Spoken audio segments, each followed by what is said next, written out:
Saya cepat mengantuk kalau baca buku, ada orang tanya kan. Sebab kita membaca pada waktu yang tersisa. Dia bukan saja mengantuk. Kalau kita nak bincang hal keluarga pun, kita dah kerja penat apa semua gini, kita kata ke anak kita, nanti ayah balik pukul 11 lah kita bincang. Siang kita kerja apa semua habis, balik pukul 11 anak pun kita nak cerita hal besar ni, anak kita cerita. Kita tak boleh bagi fikiran yang wajar kerana kita menyediakan sisa daripada kehidupan harian tu untuk mendengar hal keluarga. Macam juga baca, kita balik, kita letih kan, kita baca. Tidurlah kita sebab kita memberi sisa waktu. Sedangkan membaca ini, kalau kita nak ilmu dia, kenalah memberi dia waktu yang utama. Macam tadi anak dan keluarga, kalau kita nak menjadikan dia sebagai masa yang berharga, hendaklah diberi masa yang ada keutamaan. Tuan-tuan kan nak start membaca dengan serius. Baji pada hari tuan-tuan cuti, katalah Jumaat malam Sabtu tu, tidurlah awal malam Jumaat, bangun solat tahajud, ambillah pukul 3 sampai pukul 5 tu membaca. Fikiran tengah kuat, tengah segar, tapi tidur kena cukup lah. Tuan-tuan baca, dia mesti melekat sebab itu adalah pintu pembacaan pagi. Lepas tu habis tu tuan-tuan nak baca Quran, nak semayang subuh, nak baca Quran, terpulang. Lama lagi tuan-tuan buat, tuan-tuan ambil lah pukul 8 pagi hari Sabtu,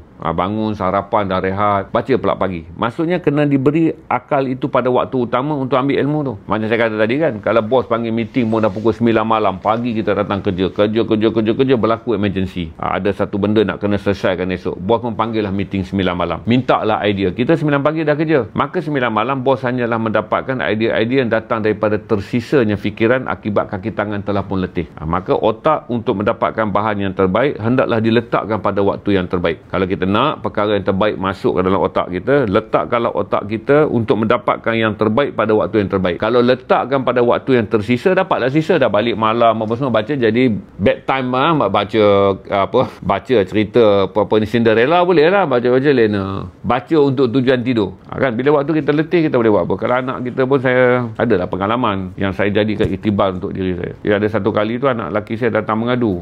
Saya tak boleh fikir, saya diam. Saya tahu dia mesti kecewa sebab daripada eyeball saya, daripada muka saya kan, tak menggambarkan saya boleh mendengar masalah dia dengan tekun. Itu masalah utama dia, tersabar-sabar tunggu saya. Dan kesan dia berlaku sampai 3 hari. Di mana kecewa dia jarakkan diri pada saya. Dia masa macam regret lah, kerana waktu dia cakap tu saya tak boleh fokus, saya dah letih sangat lah.